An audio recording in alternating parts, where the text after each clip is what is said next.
Hi, this is Brad. This is Brad from Pro Wrestling Junkies fame. Happy Hanukkah. Today is our special Hanukkah edition of Toilet Side Wrestling Talk. My guest, Levi Shapiro. I wanted to come on first and explain that my audio and video on the following video is rough at best. But I did not want to punish Levi. His video and audio is perfect, sounds like an angel. So I am going to go ahead and let you watch my interview with Levi Shapiro. As again, shalom, happy Hanukkah to you and yours, and let's get on to the interview.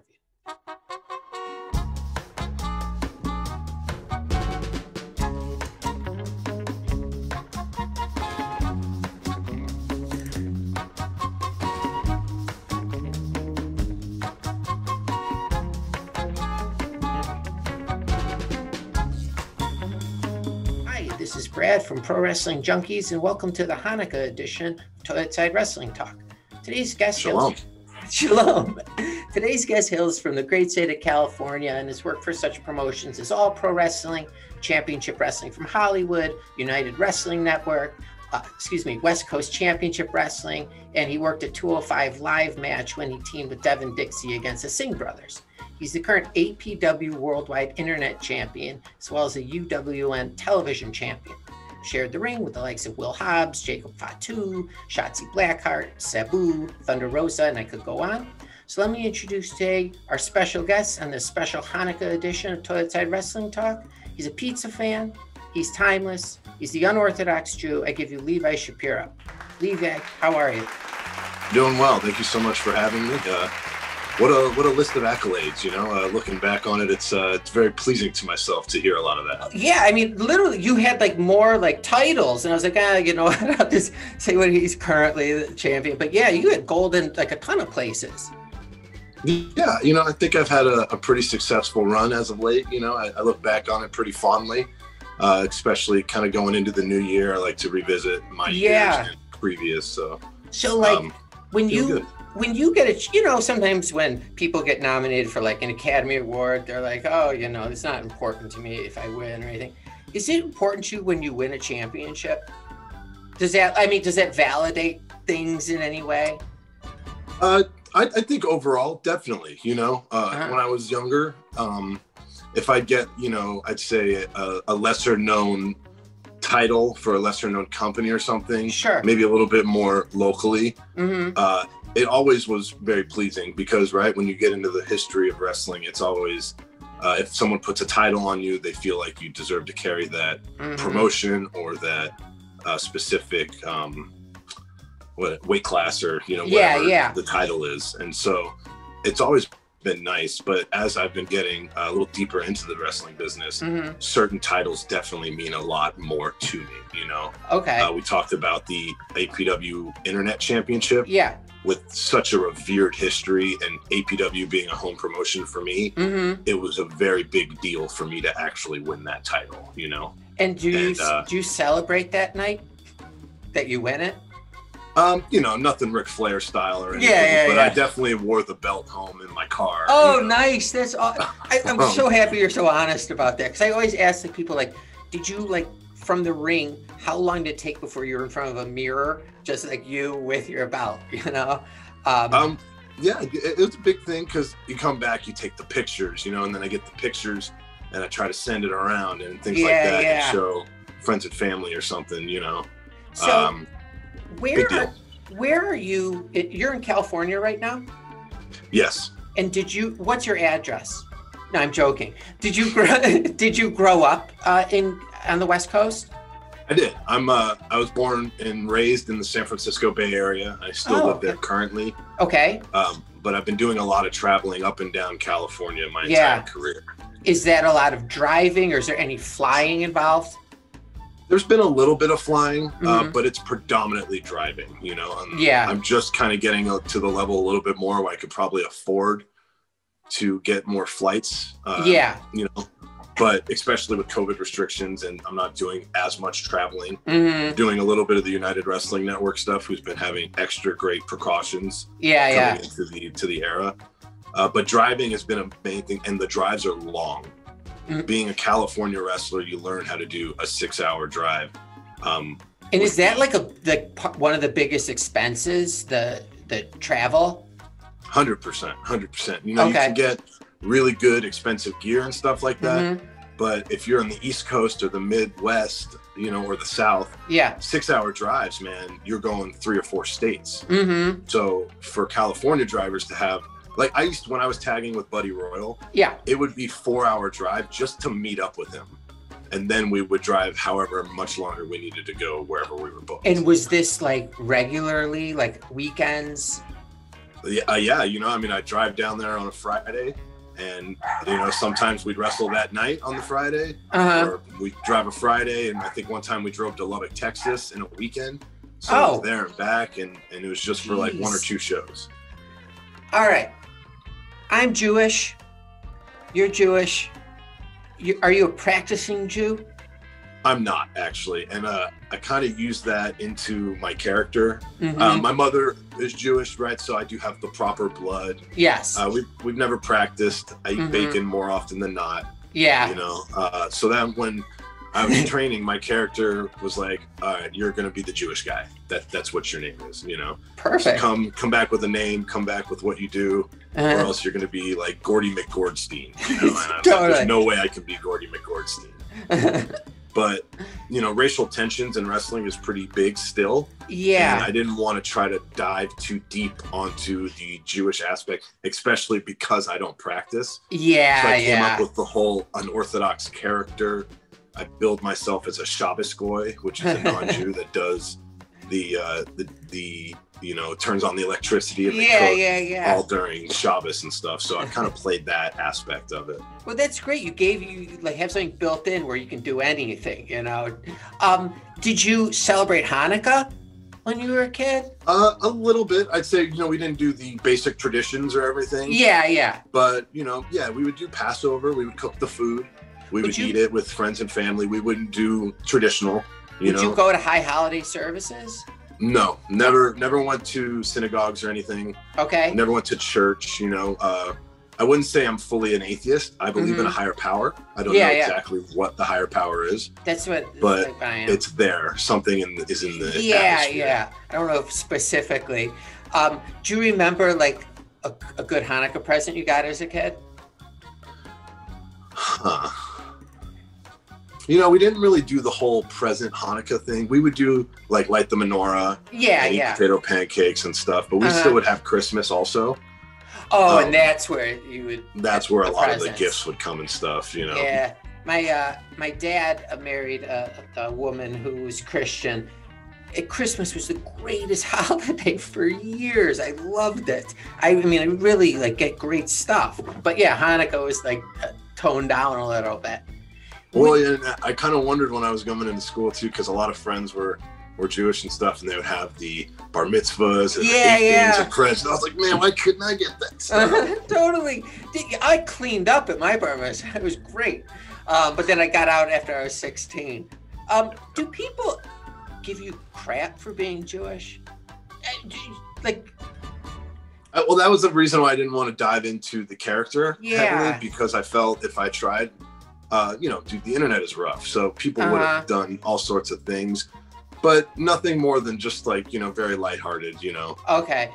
Maybe if I'm trying to go on the road or something and I'm a little more frugal or something. Yeah. Someone's kind of rubbing me, but no, you know, I think people have been pretty respectful overall of everything. And no like racism or anything. No, never within the ring either. You know, everyone's.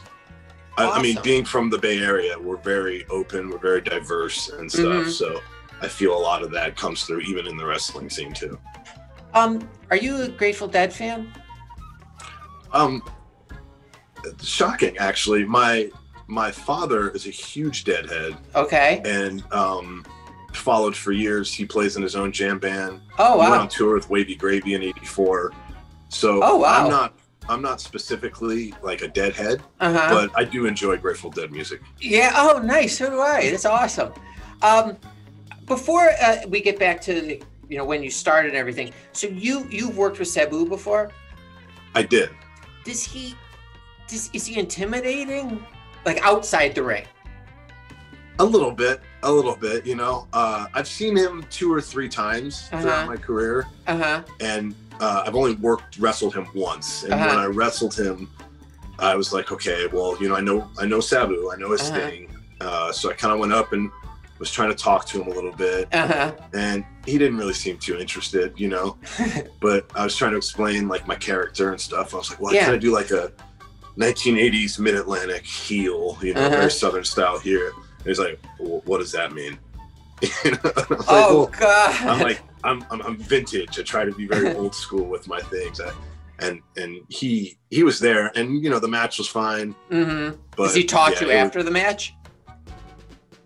No, I think he went straight to his merch table, and then he even left before I got a chance to say thank you. Okay. So that was the last you've seen Sabu. He was very business. Okay, going back to little Levi. Were you athletic as a kid, like high school sports? Definitely. I played, little league baseball. I was actually a pretty competitive bowler. Oh, really? When I was younger. So I've done some pretty high level bowling. And I played football for my freshman year. Okay. Before I figured out that marching band got to go to Disneyland. So I quit football to join marching band because I've always played instruments as well. So what instrument, when you got into marching band, did you have a primary instrument that you played? I did, actually. I played the sousaphone, which was the big tuba that wraps around you and stuff like that. How does that? So I've always been a brass player. Okay. How do you come to that as the first, you know, sometimes maybe someone will pick a cornet or a saxophone. How did you come to that? In grade school, when, you know, I think 4th grade was when we got introduced to concert band. And I always wanted to play like a sax or clarinet, like a woodwind. And when they got to me, they said, hey, we don't have any more clarinets. How about a trumpet? And I said, sure, you know. And truthfully, I think it was the better because I feel me personally and my personality, brass. Sure. I played trumpet, trombone, baritone, tuba, sousaphone. So I played the whole family of brass. Oh my gosh. Do you still play? That was just like a progression through my grade school, middle school, and high school. Did you end up making it to Disneyland? I did. Nice. Yeah, we played in the parade. We got to go down Main Street while we were in costume and everything. It was awesome. And Go on. I just feel that that's always helped me in relation to wrestling because it's given me a lot of show. You know, you're like an entertainer in front of tons of people. Definitely. Do you still play any of these instruments? You know, I tried to pick up a trumpet a few years ago, and I could still. Sorry. No problem. There we go. Sorry, we're working on a limited budget here. No worries. I can start that again. There we go.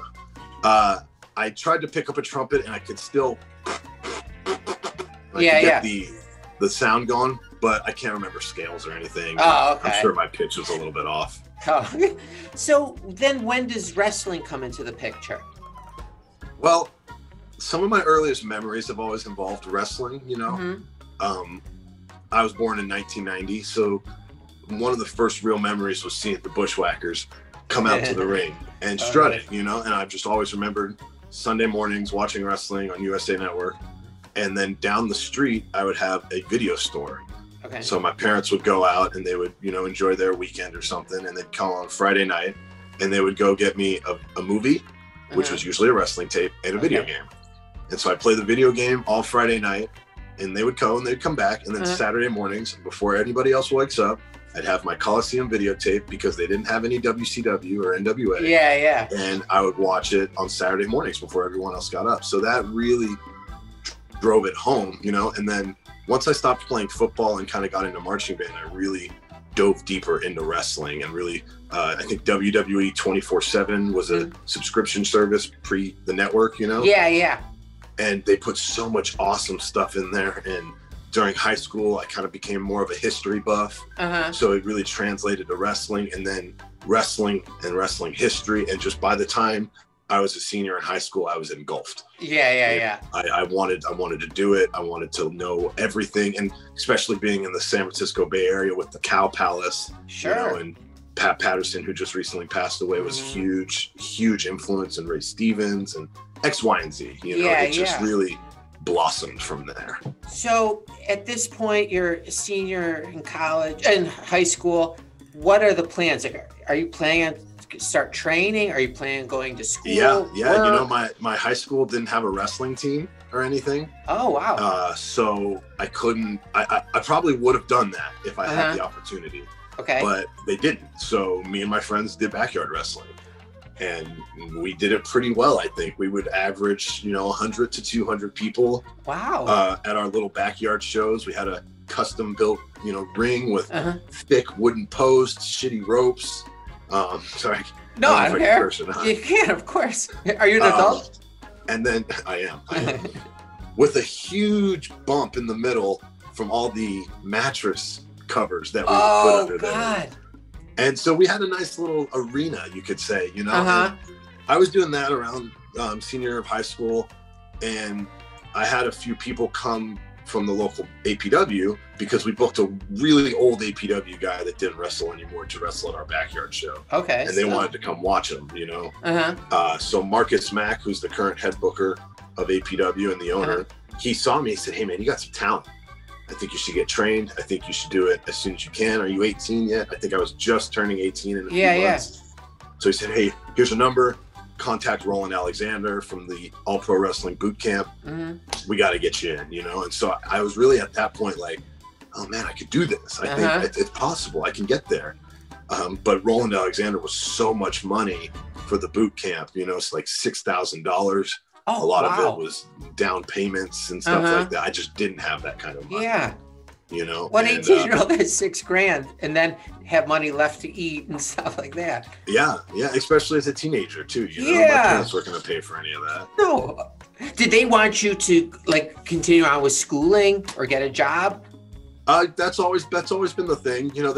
I've always heard get your education. Yeah. Go to school. Unfortunately, I drove straight into wrestling. If I couldn't do with Roland Alexander and the All Pro Wrestling Boot Camp, I found a school that was a little cheaper. It was in Martinez, California, under the name Devil Mountain Wrestling, because the Devil Mountain was one of the mountains near, it's nicknamed. Got it. And that's really where I broke in under Alexis Derevko and Hellfire, who were my trainers at the time. And it was real. It was a real old school introduction for me, I feel, because they didn't have a lot of setting. Did your backyard wrestling prepare you in a lot of ways for your first day of training?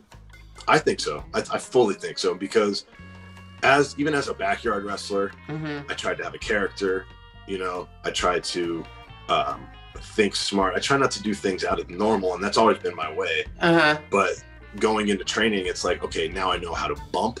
Now I know how to do basic fundamentals and stuff. It was all the stuff I didn't know that was being sprinkled in, and the stuff they can't teach you was the stuff that I already had from the backyard. Oh, okay. Now, were there other people starting when you started? Yeah, the whole class. Oh, okay. So did anyone stop showing up? I think the whole class. Really?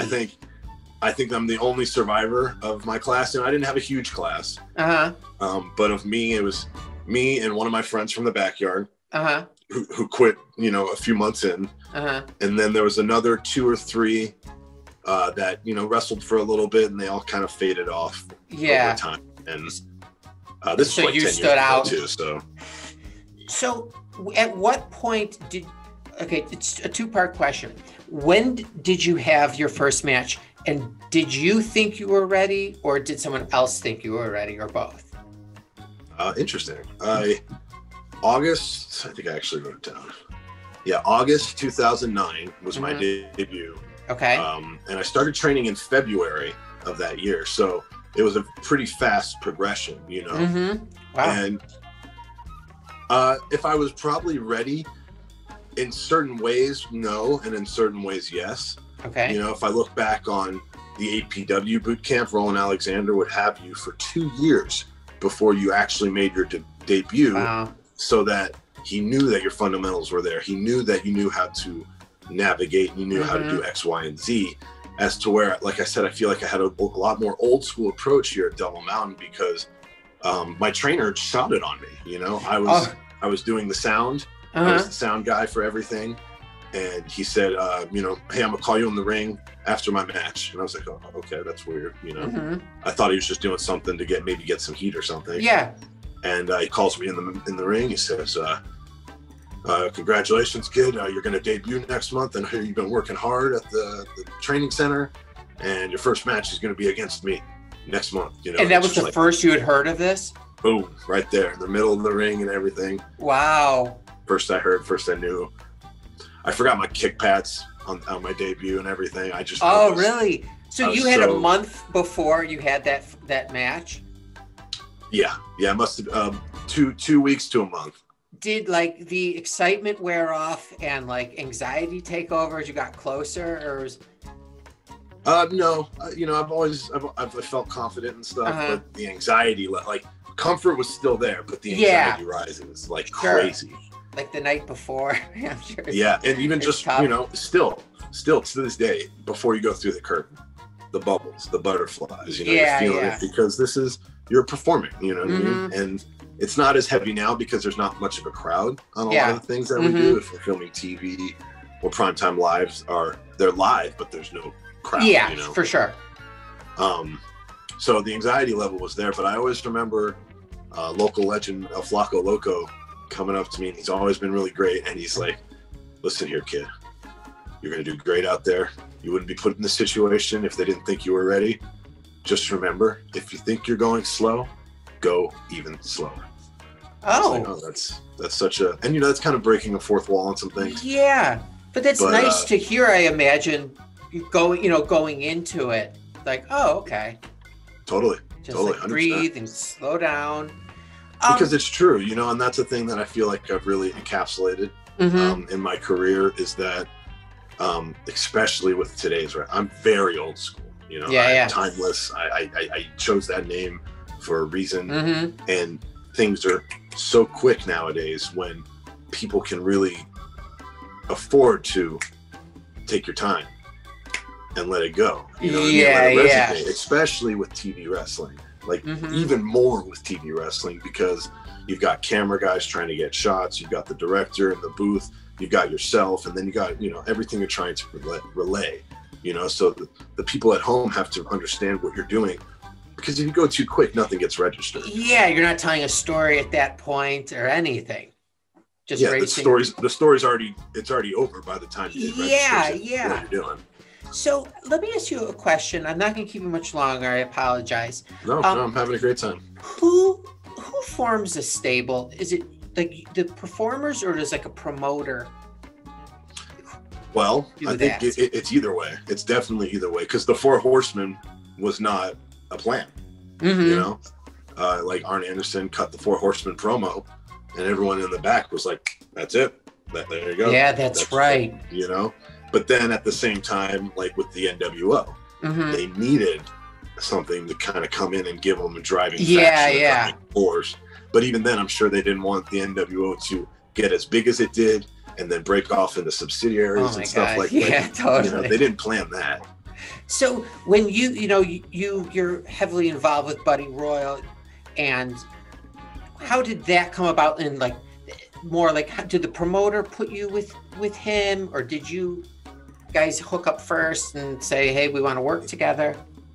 Yeah, actually, I was doing a show down in San Luis Obispo, which is where Buddy trained and stuff. And his trainer was booking us, and we were coming in for some stuff. And he's like, hey, Levi, I got this kid, you know, he's cut from the same cloth, you know what I mean? And I think you guys can do some good work. So maybe, you know, try something tonight and whatever, you know? Yeah.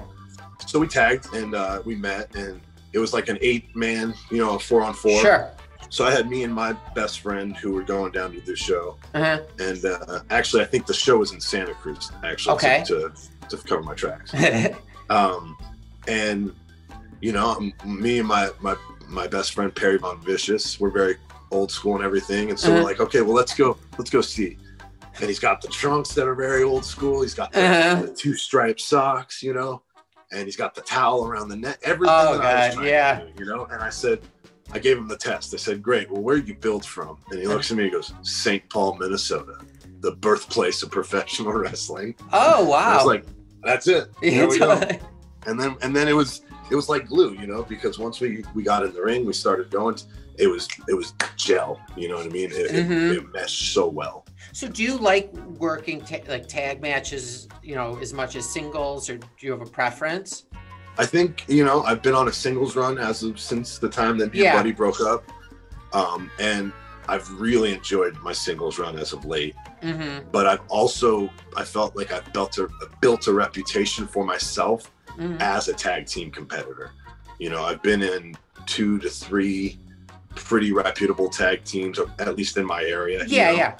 And then the Classic Connection, we got a pretty good ground covered. And I love tag team wrestling because it's not loved as much as it used to be, you know? And that was part of the thing we wanted to bring back, was fundamentally sound tag team wrestling, you know? Yeah. This was before the Revival were the Revival. And when we saw them come on WWE television, and like we see the guys with the towels and the jackets, totally, so literally the same thing. We couldn't be mad at that. No, we didn't create the character, you know. We didn't create the gimmick. We took it off of the Brainbusters. We took it off of the Andersons, you know, and stuff like that. So people were contacting us like, "Oh, these guys stole your stuff." No, it's not like that, man. No. You know? If anything, it's great to see that they got to that and WWE put something like that out. Yeah, an idea that you would exactly. I've seen you participate in a lot of battle royals. Are those difficult to wrestle? Never. No, it's just get in there, and do whatever. Depends, you know. I think Championship Wrestling from Hollywood does like the red carpet rumble, more like a Royal Rumble kind of vibe. Yeah. There's a little bit more, you know, booking and stuff like that into those. So maybe you have to look for certain things that you need to do there in the match, or certain people you want to, you know, touch, or but, you know, basic run of the mill stuff. It's like, man, I'm going in there, I'm back raking guys, I'm picking up their armpits, I'm pulling out their armpit hair and stuff like that. I have fun in battle royals, and I feel like sometimes that translates and the crowd sees that and they're like, oh man, you know, like, and I try not to overdo it. I try to still be aggressive and get my character in there. But I mean, I think one time we were doing a battle royal at Big Time Wrestling in Newark, California, and they had Abyss there. And everybody's going wild. They're starting punching and everything. And I gave him a shot and I sink the claw in. And I'm just sitting on it for like 2-3 minutes, you know, and we're working it. And he's like, oh gosh, no. And I'm just sitting on it. And everyone's doing all this stuff around us. And we're sitting there, we're just feeling it, having some fun with it, you know. And after, he's like, that's how you get longevity, you know. That's how you do stuff, you know what I mean? You're gonna get yourself tired. You're gonna do too much. So many punches can only do so much, in my opinion, too. You know what I mean? You're just devaluing a lot of that stuff. Yeah, at a certain point, the guy who's getting punched doesn't feel it anymore, you know? Yeah, right? I mean, just the guy's coming up and he starts hitting me in the jaw, like, dude, calm down, man. Calm down. Last question. Are you opposed to death matches? Doing one or watching them? Both. Doing one, I'm not opposed, but there needs to be a number higher than 3, followed by about 4 to 5 zeros. Couple zeros, okay, that makes sense. You know, I think it's a great art form, and especially in modern era, you know, there's so many flavors of ice cream. And that is a definite flavor of ice cream, and I love to watch it. I really do. You know, I was a big fan of the early 2000 Combat Zone Wrestling, and the real early IWA Mid-South stuff. And, you know, Terry Funk is one of my favorite wrestlers of all time. So just, you know, seeing him be such a cookie cutter NWA champion to such crazy, violent, and then, you know, just his aura. I respect it fully, and I love to watch it. I think it's a little overdone at times now, and I think people don't put the right psychology, and because there is a deathmatch psychology. Oh, yeah, for sure. Like, so are you desensitized to the violence? I definitely say so. Oh, okay, okay. I try to watch some violent stuff, and not even violent for me, right? I see guys take choke slams to the back, and they take through panes of glass that are light on fire with light tubes, X, Y, and Z, you know? And then I tried to show like my girlfriend something, and it was like Terry Funk and Cactus Jack with like a 2x4 wrapped in barbed wire. Yeah, yeah. And he like hit him with it. She's like, oh my gosh, you know. Does she come? Like, oh wow. I don't want to cross any boundaries, but was she a wrestling fan before she met you, your girlfriend? She was. Really? It was actually a thing that kind of brought us together. Where'd you find this pot of gold? You know, actually, it's one of my childhood. It's a high school crush of mine, actually, which is really interesting. So this has been going on since high school, or we've kind of interwoven on sometimes, you know. Yeah. But it was really wrestling that kind of brought us back together, which is really a fun story. So does she come to your shows when, you know, when audience? Yeah, she tries, you know, and she watches all my stuff, and I like to get her opinion on stuff too, because she's not in the business. She doesn't know wrestling fully, and I just go, well, what do you think? What's your honest? Yeah.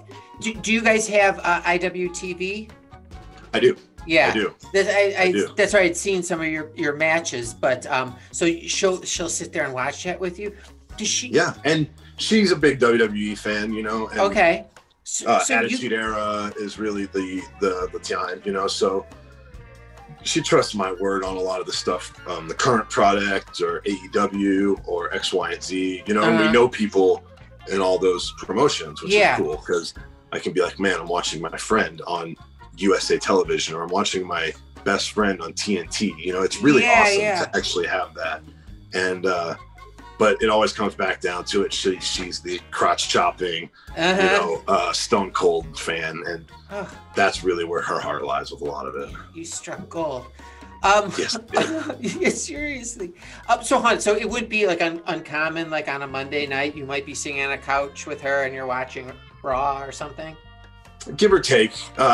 Or that's not like I don't watch a lot of the modern stuff as possible. But yeah, there'll be times where we're sitting down, we'll throw the network on, we'll put on a Monday Night Raw from '98 or something, or I'm very chronological. So when people like, I just got into like watching matches, you know, like to study. Yeah, because a lot of the things that I feel like I got my niches from is watching things in episodic form, you know. Okay. Mid-Atlantic Championship Wrestling 1982 is my stuff.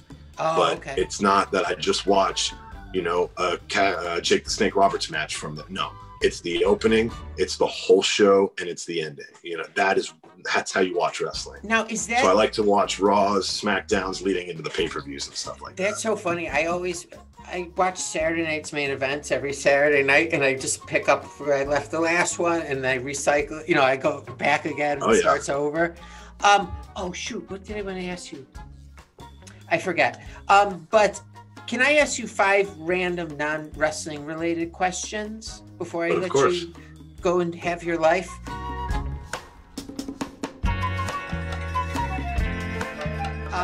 Okay. Have you ever worn a yarmulke specifically on your head to protect from rain? From rain? It's pouring, yeah, and you put your little yarmulke on. Have you ever been in that situation? I don't believe I have. Okay. If your life was on the line, could you recite the story of Hanukkah? No. And neither could I. Have you ever played the game dreidel with some children, but you were drunk? I don't believe so. That's an interesting question. All right, well, I don't believe so, though. You can definitely drunk with other people, though. Oh, just not with children. Children. See, that was specific. Yeah. So for $100,000, and would you eat for all your meals pre-chewed food for 3 months? And you can eat it with $100,000. How chewed? Originally, I'll be honest with you, I imagine like a bird feeding little other bird, like the little baby birds, like chewing it up. But I think in this case, it would have to be at least a dog or a human. You know, chicken McNugget, chew it up, put it in a little dish, and you have to, for 3 months, $100,000. Do I get to reheat it? Yeah, oh yeah, totally. I'd strongly consider it. Okay, all right. Something to think about. You can email me down the road if you get a definitive answer. Okay, and then lastly, have you had your prostate checked recently? No, I have not. All right, you're so lucky. I had a physical a couple weeks ago. I haven't been the same since. I'm not looking forward to it. No, it's not fun. It really isn't. I don't want to tell that story. Anyways, thank you so much. Obviously we can see a lot of your matches on IWTV and as well on YouTube. Do you have anything going on as close out 2020? I just did the final episode of Primetime Live, which is available on demand, in demand, pay-per-view, Dish TV, Direct TV, Fight TV app has it, and they have all the past 12 episodes, which I would strongly recommend checking out. Oh, great, for sure. Along with being featured on Championship Wrestling from Hollywood, which is broadcasted in many different markets. They have a Memphis show. I'm actually a co-host of the San Francisco show. Oh, really? And they run in LA and stuff like that, all on TV as well on YouTube and stuff like that. Yeah, it's a good production. I was watching yesterday. Top notch, man. I'm one of my favorite places to work, and because I'm a TV wrestler. And Dave Marquez is a legend in my head of TV wrestling. So I give major credit to that. But if anybody wants to see what's up with me, feel free to follow me on social media. I'm on Twitter at Levi Shapiro, Instagram at Levi Shapiro. I have a Facebook, but I'm not as active wrestling wise on that, So those are the main ones. I think I have a TikTok too, but I'm just so not on top of that. Yeah, I don't know if that's a dating app or what. There's so many weird things. All right, well, thank you so much. If you change your mind or have any more thoughts about the pre-chewed food, obviously email me as soon as possible. But hopefully we can talk again in 2021 as things start getting more normal. Yeah, 100%. I had a lot of fun. Thanks for having me. All right, yeah, so did I. So happy Hanukkah. I hope you get some presents, or at least someone acknowledges that it's Hanukkah to you. But stay healthy, and we'll talk soon. Definitely. Shalom. All right, shalom. Take care.